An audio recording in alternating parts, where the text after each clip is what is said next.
you, Fatima. It's a pleasure to be here with distinguished ministers, in particular Minister Jumbo.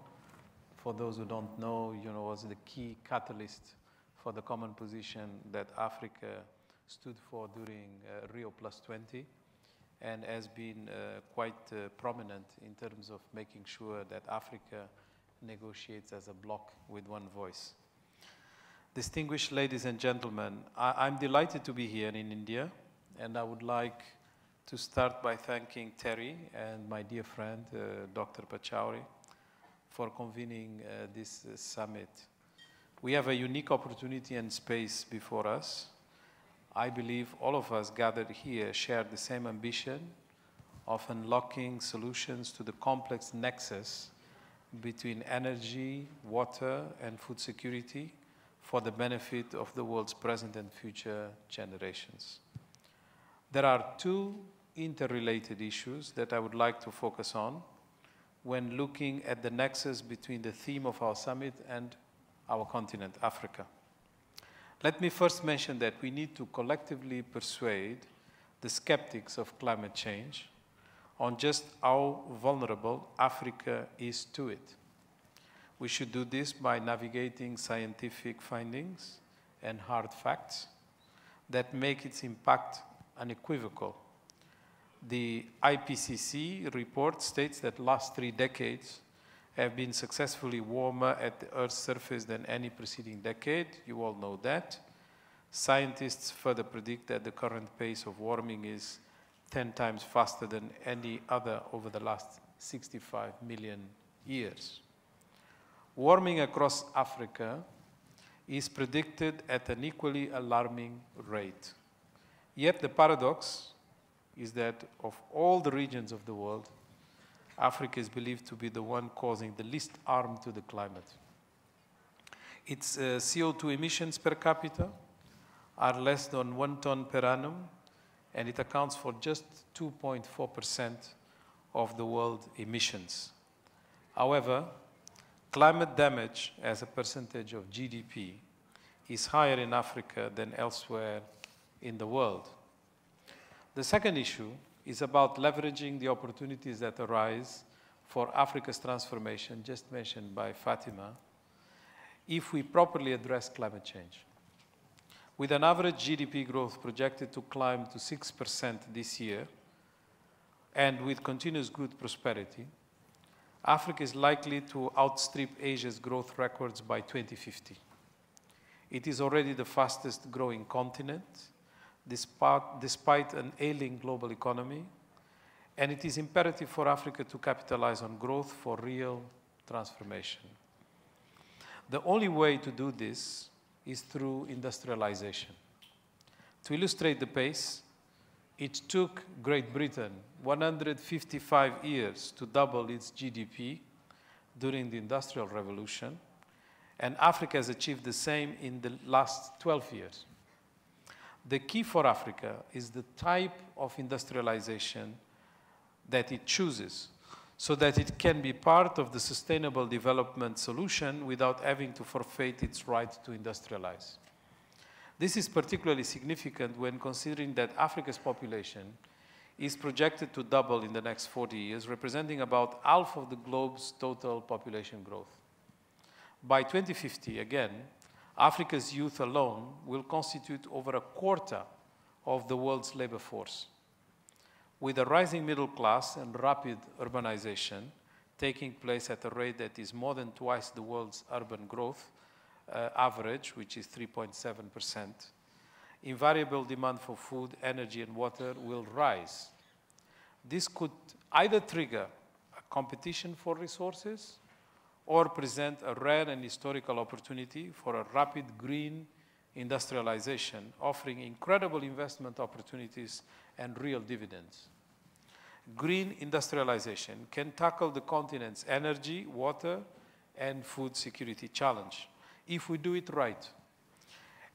As I had proposed at the 3rd Annual Conference on Climate Change and Development in Africa recently, allow me to share a 6-point strategy for Africa going forward.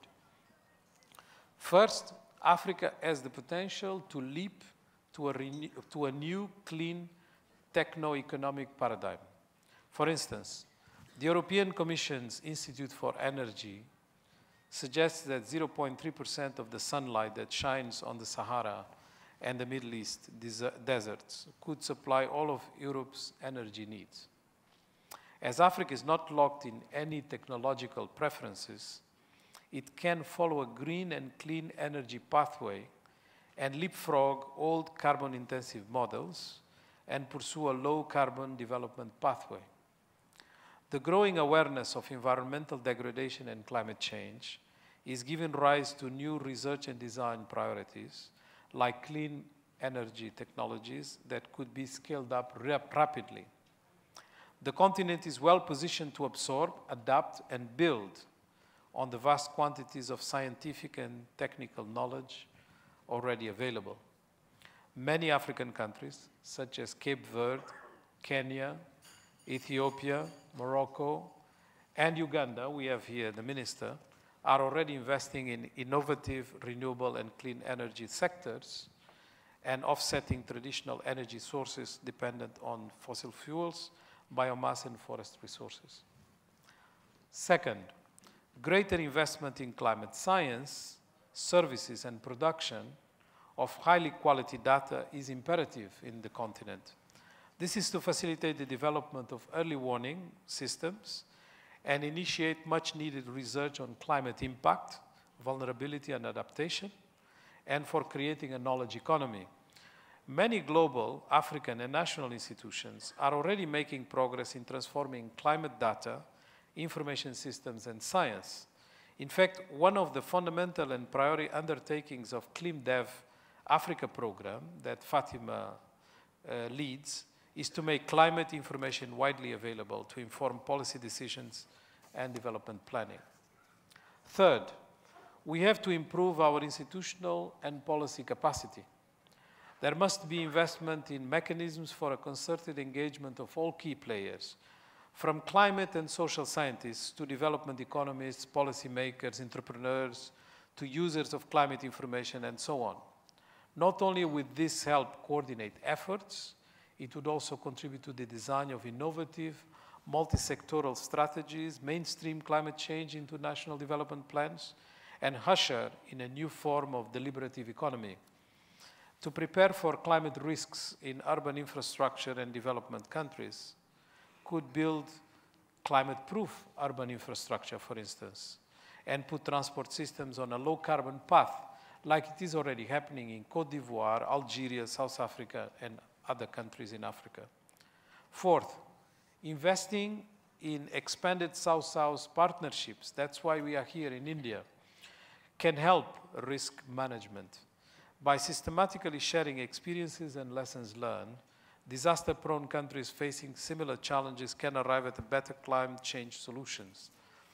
They can set up efforts to address these challenges and establish South-South cooperation to focus on their unique challenges and incubate several options that will insulate them from current vulnerabilities and develop future opportunities. For example, the African, Caribbean, and Pacific small island states share similar challenges and can work together. It is essential for Africa to go beyond the sum total of individual countries' capacities. Fifth, let us leverage Africa's agriculture, another point made by Fatima. With a growing population and an ever-increasing demand for food, investment in agriculture are critical. Investing in production technologies, innovation, water use efficiency, and sustainable land management are all essential. The bulk of agricultural export across the continent is still predominantly in the form of primary products with very limited value addition. Leveraging the capacity of the private sector to scale up investment in agro-processing would create jobs and diversify export commodities.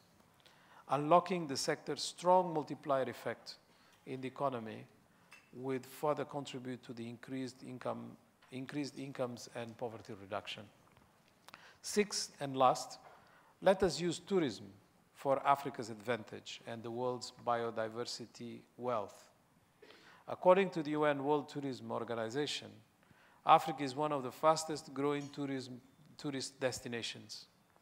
There is already growing recognition of the urgent need for the tourism industry, national governments and international organizations to develop and implement strategies to face the changing climate conditions.